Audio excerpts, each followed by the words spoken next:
네, 공양의 소리가 들리는 모든 동역자 여러분 안녕하십니까. 6월 7일 오전이 계속되고 있네요. 작은 비가 오는 아침에 온도 17도, 아마 가장 우리들에게 적정한 온도가 17도가 아니겠는가 모르겠습니다. 각자의 체질에 따라 다르겠습니다만은 저는 왠지 17이라는 숫자나 온도나 모든 성경 구절까지도 다 귀하네요. 잠깐 이 시간 곧 다가올 해와 달의 징조에 대해서 잠깐 여러분에게 정리하시도록 하겠습니다. 많은 사람들이 너무 바쁘게 열심히 세상 것에 빠져서 하늘을 바라보는 걸 무시하고, 그러니 성경도 보지 않기 때문에 이 시대의 징조도 보지 못하고, 본다고 해서도 잘못 보고 거짓에 빠지는 사람이 얼마나 많이 있습니까? 예수 그리스도가 100%가 되지 못하면, 순도 100% 예수님이 아니고서라면 이중적인 마음을 품은 어떤 사람도 예수님 앞에 부름을 받지 못할 겁니다. 특히 이 시간 잠깐 생각해 보고자 하는 것은 하늘의 해와 달의 어떤 징조에 대한 문제인데요. 그것을 보기 위해서는 여러분도 잘 아시지만은 창세기 1장 14절로 가야 됩니다. 하나님이 가라사대 때 하늘의 궁창에 광명이 있어 주야를 나누게 하라. 그 광명으로 하여 징조와 사시와 일조와 연한이 이루라. 이게 바로 넷째 날에 하나님께서 창조한 해와 달과 별들의 하나님께서 명령하신 넷째 날의 창조거든요. 해와 달과 별들은 주야를 나누게 하는 역할뿐만 아니라 징조와 사시와 일자와 연한을 이루게 합니다. 오늘은 우리가 음력으로 특히 말하는 망종이라고 합니다. 24절기 중에 망종으로서 입춘으로부터 오늘은 9번째 절기인 망종 또는 단오라고 해서 보리를 추수하고 벼를 다시 심는 가장 적기라고 해서 사람들이 동양에서는 망종 또는 단오라는 오늘 시간을 보내는 게 2019년 6월 7일이네요. 우리는 오늘 창조의 여섯째 날로 금요 예배를 통해서 여섯째 날 예배를 마무리함으로, 또 우리가 3차 말씀 사경회를 통해서 예수 그리스도의 영광을 그대로 예배 초소만 잠깐 옮기면서 나타나기를 원합니다. 동참하시기를 원하는 모든 분들을 환영합니다. 여러분들이 연락하는 그 전화번호로 연락해서 여러분들이 전철 타고 오시는 분은 구성역쯤에서 내리면은 여러분들을 아마 가까운 데서 차로 모셔가게 될 겁니다. 모쪼록 그렇게 하루가 시작되고 있는데요. 창세기 1장 14절에는 넷째 날 궁창의 광명들은 낮과 밤의 역할을 나누는 역할과 예수 그리스도의 우주 만물의 창조의 영광을 나타내고 예수님의 구속의 사건의 징조와 사시와 일자와 연한을 이룹니다. 사람들도 24절기를 만들어서 하늘 보좌에는 24장로들이 있지 않습니까? 다 모든 게 예정이 돼 있어요, 지금. 불행하게도 인간은 그 예정된 자리를 사탄 마귀에게 넘겨주고 뺏기고 조롱하고 무시하고 성경을 벗어난 다른 예수, 다른 복음, 다른 영을 쫓다가 영원히 추방당한 사탄 마귀와 그의 사자들처럼 예비된 불못에 갈 수밖에 없는 처참함에 우리는 한시라도 마음을 놓을 수가 없네요.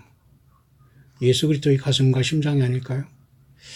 구원받지 못한 영혼이 이렇게 많은데 여러분들이 안일하게 채팅이나 하고 환담이나 담소마하면서 커피나 마시면서 오락가고 있고 희희낙락하고 있다면 가짜들입니다. 예배당 건축이나 하면서 그곳에 사람들을 떼지어 몰아넣고 헌금이나 수시로 거두면서 잘 될 것이라고 복복하고 축복하는 이런 얼빠진 자들과 같이 놀아나는 모든 자들도 결국 주님을 못 만나게 될 겁니다. 자, 그런 차원에서 그 해와 달과 별들이 주님이 오시길 직전에도 예수님이 친히 육신을 계시고 가지고 오셨을 때도 이 땅에서 마태복음 24장 그죠? 29절에 주님이 이런 말씀했습니다. 그날 환란 후에 즉시 해가 어두워지며 달이 빛을 내지 아니하며 별들이 하늘에서 떨어지며 하늘의 권능들이 흔들리리라. 사실 이 마태복음 24장의 요 환란 후라는 요 환란은 어떤 환란인가는 우리가 알 수가 없어요.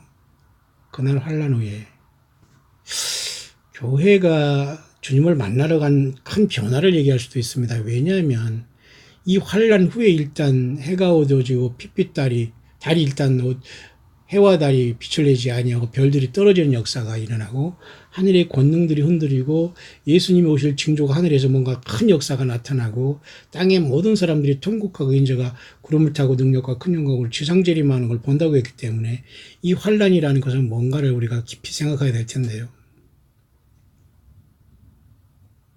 아마도 주님께서 이 땅에 그저 야곱의 환란 또 7년대 환란을 포함한 거죠. 그 다음에 짐승이 통치하는 666 42달 3년 반 다 포함한 예수 그리스도가 그의 신부와 그의 모든 백성들을 다 구원시키고 올린 다음에 주님께서 이 땅에 내려올 때의 그 상황을 여기에 나타내고 있는 것으로 볼 수가 있어요. 왜냐하면 그날 환란 후에 일단은 해와 달이 어두워지고 인자의 징조가 보이고 능력과 큰 영광으로 오는 걸로 보기 때문에 이것은 주님께서 구름을 타고 오시는 것은 교회와 주님이 함께 있다가 교회와 떠난 다음에 불러 올리신 다음에 교회와 함께 돌아오는 모습을 얘기할 수 있거든요. 따라서 우리가 지금 이 7월 달을 앞으로 바라보면서 지금 하늘의 해와 달과 별의 징조는 지금 무엇을 기대할 수 있냐면은 제가 여러분이 여러 번 말씀드렸습니다만은 6월 달이 지금 진행되고 있습니다. 6월. 그런데 이제 7월 달에 지금 이렇게 오면은 말이죠. 7월 2일 날 이번에 월화수 2일 월화수 이것도 이번에 넷째 날이 되네요. 넷째 날 여기 보세요. 넷째 날 수요일이라고 하는 창조의 넷째 날에 7월 2일 날 7월 달이 시작되면서 하늘에 이렇게 태양이 어두워지는 이런 식으로 태양이 일순간에 어두워지는 계기 일식이 옵니다. 토탈 에클립스라고 해서 선 에클립스죠. 태양이 이렇게 순식간에 어두워지는 역사가 나타나는 이거 분명히 예수님이 하늘 성경에 기록된 사인입니다. 주님이 오시는 징조 맞죠? 이런 모든 것을 모르고 세상에서 관심 없이 살아가는 것이 얼마나 불쌍하고 불행합니까? 죽음은 끝이 아닙니다, 여러분. 자, 그 내용. 그 다음에 그 7월 2일 다음 14일 정도 후에 다가오는 토라 달력의 5번째 달 13일인 7월 17일에 역시 이것도 수요일인데요. 창조로부터 역시 넷째 날로서 해와 달과 별들을 만드신 넷째 날이 또 해당이 되네요. 토라 달력 5월 13일, 7월 17일인데 우리나라 달력으로는 파셜이라고 해서 이렇게 달이 핏빛달로 순간에 핏빛달이 되는데요. 반 정도 이렇게 핏빛달이 되어서 7월 17일 날 다가오네요. 제가 여러분의 광야수를 통해서 올해 2019년이 시작될 때 말씀드렸고 지금 그 시간은 한 달 앞으로 다가왔고 또 많은 영어권에서도 이 문제를 지적하고 있어요. 어떤 일이 있을지는 모르지만은 그런 차원에서 예수님도 마태복음 24장 29절에 그날 환란 후에 해가 어두워진다는 말씀했어요. 아마도 예수님이 그 지상재림하는 순간을 말씀해 주고 있는 것 같습니다. 왜냐하면 그 지상재림하기 전 순간에도 얼마든지 해가 어두워지는 계기일식과 달이 핏빛까지 되는 현상이 얼마든지 있었거든요. 아마 이것은 최종적으로 주님이 이 땅에 지상재림함으로써 아마겟돈의 이 세상 모든 사람을 그저 심판하시고 42달 동안 1260일 동안 광야 자기 예비처에서 보호함을 받았던 야곱의 환란 가운데 극적으로 보호함을 받고 재림하시는 주님이 과거 2000년 전에 자기 조상들이 죽였던 예수 그리스도 그분이 하나님이심을 저들이 통곡하며 깨닫게 되는 역사, 지상재림의 역사,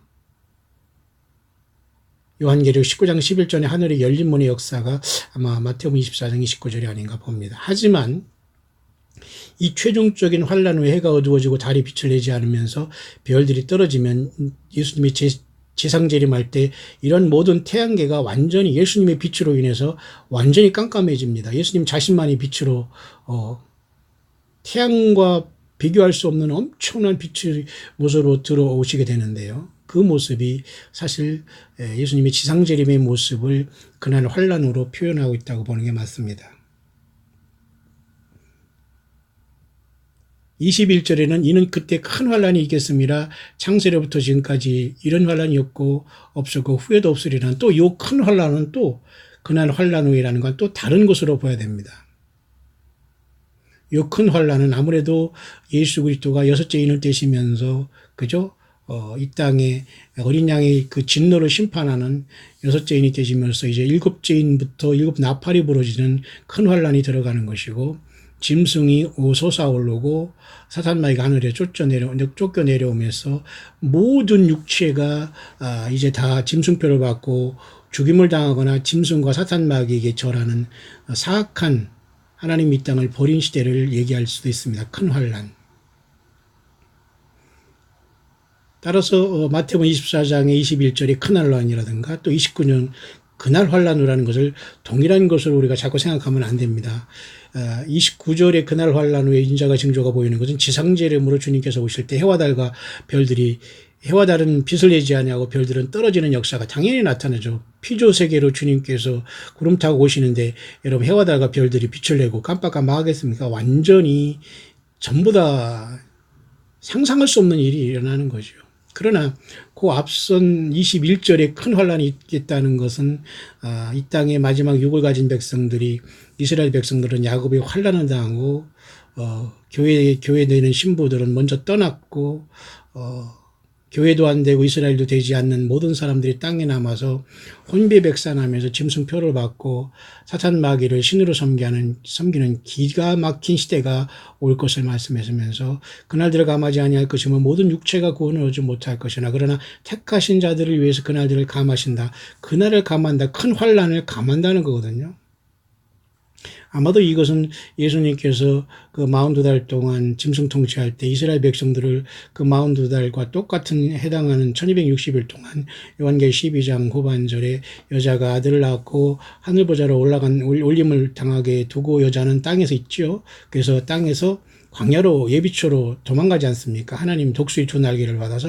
그래서 이스라엘은 그 역할이 크기 때문에 회개의 기회를 줌으로써 광야 자기 곳에서 짐승표를 받지 않게 하면서 저들이 양육함을 받다가 다 그들이 부질없었고 시온주의도 짐승 제3성전도 짐승 피를 통해서 제사한 모든 것도 부질없다는 걸 광야에서 42달 동안 1260일 동안 양육함을 받는다는 게 뭐예요? 편히 앉아있다가 재림을 기다리는 게 아니거든요. 양육, 디서플린이라는 거거든요. 트레이닝 받는다는 거거든요. 모든 걸 지금 잘못 배웠다는 거예요. 하나님이 버리기에는 아까우니까 이스라엘 백성들을 훈육시키고 깨닫게 하셔서 재림하신 주님으로서 완전히 회개하고 성령으로 저들을 새롭게 해서 천연왕국에 들어가는 그런 모습으로 봐야 됩니다. 따라서 이런 환란 이런 속에서 과연 주님께서 마태복음 24장 29절에 말한 그날 환란 후에 해와 달이 빛을 내지 않고 별들이 떨어지는 모습, 주님이 지상재림의 징조가 아닌가 이렇게 보는데요.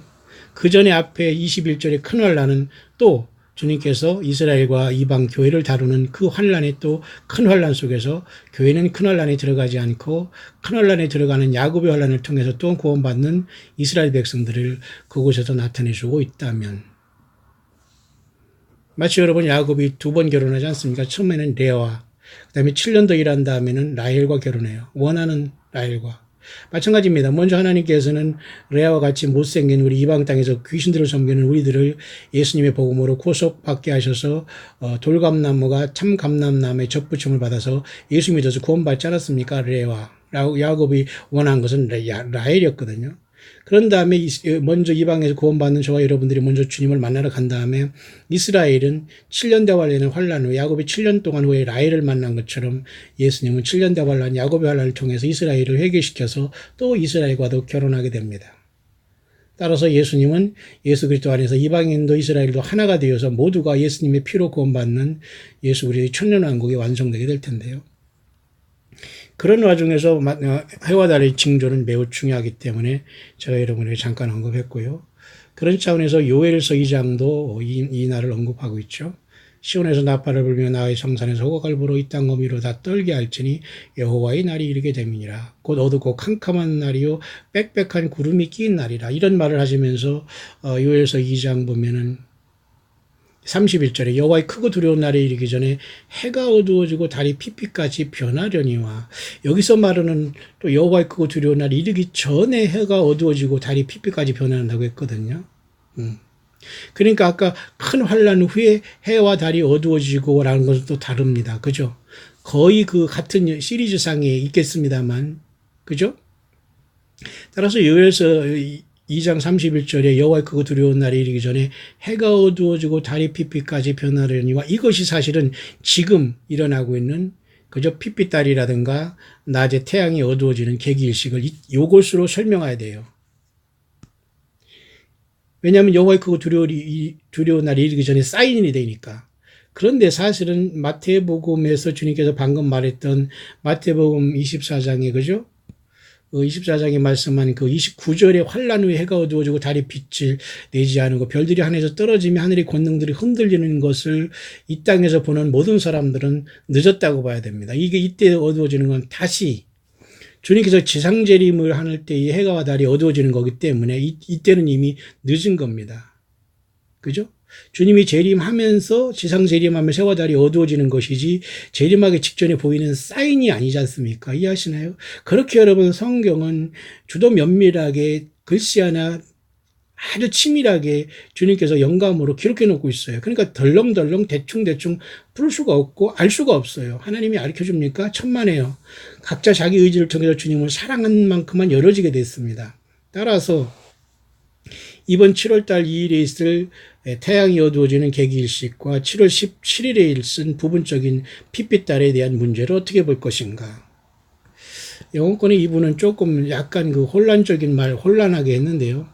이 사람은 뭐 여러 가지 얘기를 했지만 간단하게 정리했습니다만, 이 사람은 그 지금 마태복음 24장 29절의 요 말을 마치 요번 어떤 그 주님이 재림하기 직전에 사인으로 보지만은, 글쎄요, 이미 핏빛달은 2014년부터 있었고 그 과거에도 얼마든지 있었을 겁니다만은, 우리가 살아가는 이 시대에는 그렇게 우리는 바라볼 수밖에 없는, 우리 시대만 우리가 바라볼 수 있죠. 어찌 과거를 어떻게 다 그때 핏빛달이 왜 떴는가 우리가 어떻게 알 수 있습니까? 하지만 이 사람은 지금 이번에 오는 그 7월 2일에 태양이 어두워지고 7월 17일 날 달이 부분적으로 붉게 되는 그 사건을 주님이 이 땅에 오시기 위한 징조로 보는 경향이 있고, 어떤 사람은 아예 7월 17일 날 이 순간 예수 그리스도가 부활의 새벽으로서 교회가 구속의 날이 올 수도 있다라고 얘기한 것까지 저와 여러분들이 이 광야예수를 통해서 준비하고 있는 줄 압니다. 잠깐 볼까요? Good evening, everybody. This is Steve Fletcher with the Trumpet for My People. 예, 나는 이렇게 지금 잠깐 여러분에게 지금 It says in Matthew 24:29. 내 백성을 위해서 이렇게 나팔을 부는 자의 사명을 감당하는 사람으로서 스티브입니다. 내가 여러분에게 잠깐 이 말씀을 특히 마태복음 24장 29절 31절에 그날 환란 후에 즉시 해가 어두워지고 달이 빛을 내지 아니하고 하늘의 권능들이 흔들리리라, 별들이 떨어지고. 자, 요 말씀을 어떻게 우리가 볼 것이냐. 그래서 이번에 7월 2일 날 여기 보면 뭐 솔라 에클립스라고 해서 7월 2일 날 이렇게 지금 태양이 어두워집니다, 여러분.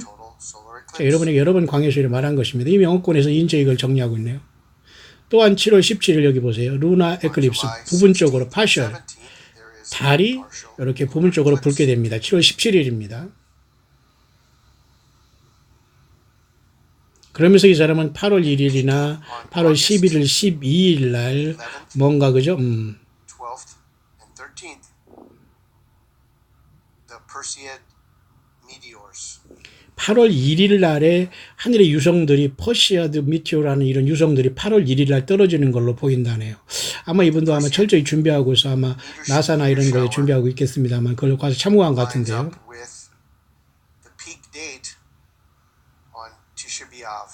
따라서 이 사람은 그 소라 달력을 통해서 유대 달력을 통해서 이번에 7월 21일부터 8월 11일까지 또 중대한 그 하나의 사인을 이렇게 이번에 그죠? 7월 2일 날에 태양이 어두워지고 7월 17일 날에 달이 부분적으로 붉게 되는 이 부분을 마태복음 24장 29절 32절에 예수님이 그날 큰 환란 후에 해가 어두워지고 해가 어두워지고 달이 빛을 내지 않는 사건을 이분이 여기에 지금 적용하고 있네요. 하지만 이 정도 가지고는 굉장히 부족합니다. 좀 구체적인 설명이 지금 전혀 없지 않습니까? 자, 그렇기 때문에 어쨌든 이런 사인이 온다는 것만큼은 여러분 일치하는 건 맞죠? 예, 이해하시죠? 자, 요번에 우리가 달력을 볼 때 분명히 이런 사인이 요번에 7월 17일 날 특별히 이렇게 달이 부분적인 이와 같은 사인이 오게 됩니다. 7월 17일입니다, 여러분. 여기죠? 이런 상황 속에서 우리 그 광야교회 일부는 7월 그죠? 12일부터 이렇게 보통 우리가 이번에 떠나서 미국에 가서 7월 23일 정도에 우리가 복귀하기 때문에 거의 우리는 미국의 한참 중반에 이번에 미국 선교 여행할 때 7월 17일 날 넷째 날 이 달을 핏빛달을 보게 되겠습니다만 제가 어디에 있든지 간에 어쨌든 넷째 날 예배로 여러분을 한국 시간으로 만나게 될 겁니다. 가능하면 한국 시간으로 만나게 되고 현지 시간에도 제가 수요 예배를 인도해야 되겠네요. 2번 정도. 그러니까 좀 피곤하겠습니다만 어쨌든 그렇게 부분적인 이번에 핏빛달이 7월달에 오는 것, 과연 이것이 이때 주님이 오셔서 이러한 상황이 있다라고 보는 사람도 있다는 거예요. 왜냐하면 이때가 더 이상 만월로서 핏빛달은 아니고 부분적인 핏빛달인데 이때가 주님께서 3일 만에 죽음에서 부활한 부활의 새벽이기 때문에 그동안 2000년 동안 교회가 예수 믿는 날 모든 교회가 성령, 예수님이 계신 오순절의 그 성령 강림의 역사를 통해서 교회가 오순절을 맞고 7개의 절기 중에 넷째 절기를 통해서 주님이 하늘문이 열릴 수 있다라고 보는 거예요. 그러니까 첫째, 둘째, 셋째, 넷째 날 아니에요. 창조의 넷째 날 해와 달의 별들도 이 넷째 날에 사인을 이루어지지 않습니까? 그 다음에 넷째 날 요한계시록 4장 1절에도 하늘문이 이때 열리지 않습니까? 넷째 날이지 않습니까? 이 모든 게 하나님의 그 시간표는 다 정해져 있다고 봐요. 그렇죠? 이 하늘문이 과연 언제 열릴까? 그건 우리가 모르겠습니다만 지금 어쨌든 이번에 7월 2일과 17일에 태양이 어두워지고 달이 부분적으로 핏빛달이 되는 시간 7월 2일, 7월 17일이네요. 물론 이것을 아까도 말씀드렸지만 예수님께서 말씀한 마태복음 24장 29절에 과연 적용시킬 수 있는가는 무리수가 조금 있어요. 그날 환란 후에 즉시 해가 어두워지고 달이 빛을 내지 않고 별들이 하늘에 떨어진다는 것은 환란이 뭔가가 여기 설명이 안 됐잖아요. 물론 이 앞에 큰 환란을 주님께서 얘기하면서 이 큰 환란 후에 주님께서 오신다라고 하면 사실 맞습니다. 근데 이번에 오는 그 계기일식과 부분 월식이 이 환란이라고 보면서 해가 어두워지고 달이 빛을 내지 않았다면 지금 이미 우리가 환란을 당하고 있어야 되거나 고난 속에 어떤 큰 세상이 뒤집어졌어야 되는데 이것을 또 거기에 빗댈 수는 없지 않아요. 그렇기 때문에 여러분 대충 하나님 말씀을 대충 드러내도 이 말씀을 깊게 길어내는 것은 결코 쉽지 않습니다. 그러나 우리는 쉽지 않기 때문에 예수님을 의지하면서 계속해서 우리는 주님의 말씀을 통해서 예언의 등불을 들고 주님께서 이렇게 사인을 하늘에 이렇게 주실 때 우리는 신이 나서 주님을 계속 그죠? 기다리고 더욱더 우리가 용기 100배해서 주님을 증거하고 산소망을 여러분 그죠? 잃지 마시길 바랍니다. 그래서 여러분 잠깐 서기관이라는 말이 잠깐 떠오르는데 잠깐 그거라고 마치려고 하는데요.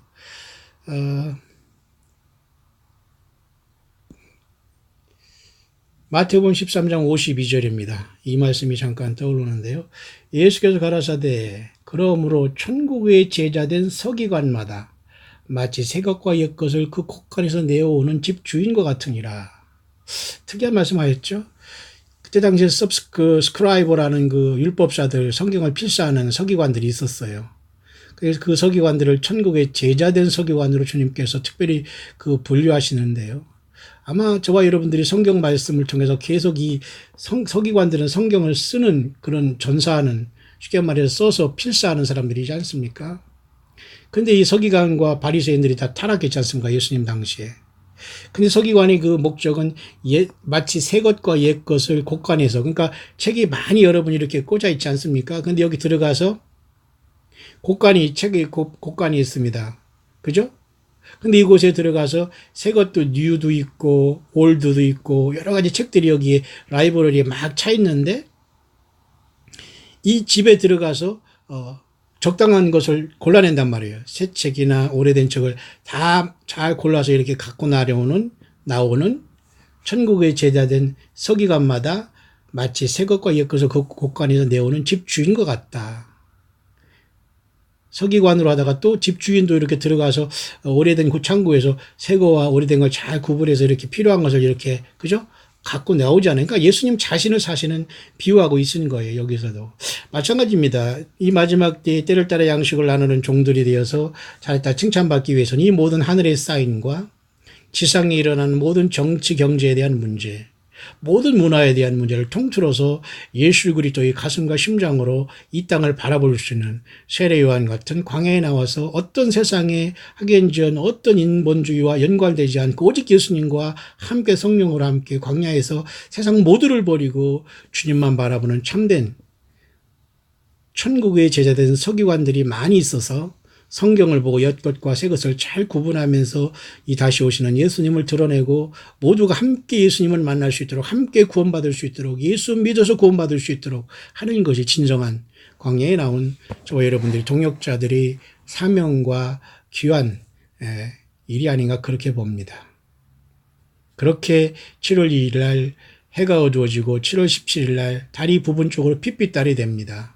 과연 그 큰 환란 후에 그것을 하고 적용된 영어권의 저분의 말이 옳을지는 모르겠습니다만 저는 그렇게 보지는 않습니다. 하지만 분명히 사인은 사인이고 7월 17일에 그 부분적인 핏빛달은 어떤 분은 7월 17일 날 그 달을 통해서 또 어떤 분은 하나님의 그 어떤 성경의 그 어떤 코드를 통해서 7월 17일 날 마치 요한계시록 12장에 어린이가 하늘로 탄생하는 그 하늘의 구름의 그 해석을 통해서 그날로 일치하고 있고 2014년부터 있었던 핏빛달의 인류를 향한 경고가 유대인과 이방인을 향한 모든 경고가 마무리되는 날로 하늘의 문이 열리며 요한계시록 4장의 문이 일곱째 그죠? 6일 창조하고 일곱째 날 안식하셨지만 넷째 날이 여러분 뭡니까?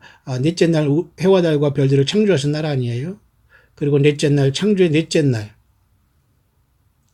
그 다음에 7개의 하나님의 7절기 중에서 네 번째 절기인 오순절 날. 그죠? 봄절기든 가을절기든 모든 절기가 다 가운데 오순절로 여러분 집중하고 있지 않습니까? 그래서 네 번째 절기, 요한계시록 4장. 혹시 7월 17일 날 하늘문이 열려서 구속의 날까지 인치심을 받았다고 하는 사도 바울이 에베소상 30절에 말씀한 그 하나님의 성령을 근심하게 하지 말라. 너희가 구속의 날까지 인치심 받았다. 바로 예수님 믿은 모든 저와 여러분들은 보장이 되어 있는 겁니다. 예수님을 제대로 안 믿었거나 속았거나 성경을 몰랐거나 예수님의 피를 제대로 믿지 않았거나 예수님을 정말 사랑하지 않았거나 그죠? 모든 사람들을 섬김으로 잘못 예수님을 섬기는 그 중심을 뺏김으로써 영적인 음료 역할을 감당했거나 해서 문제지 모두가 다 예수님 안에서 깨어있다면 주님이 이 땅에 지금 사인을 마지막 보내는 그 상황이 계속되고 있는데 성경을 붙잡고 예수님을 떠나지 않은 저와 여러분들은 이번에 어쨌든 하늘에 어떤 사인이 오더라도 분명한 사인은 해가 어두워지고 달이 핏빛되는 것은 분명히 7월 2일 날 17일 날 옵니다. 이번 달에는 특별한 어떤 그런 건 없지만은 또 하나님께서 어떻게 우리들에게 이 세상의 모든 것을 통해서 사인을 보낼지 잠옷 궁금하고 기대가 되고 있네요. 모두가 깨어있어서 주님을 만나는 저와 여러분들 되기를 주의 이름으로 축원합니다.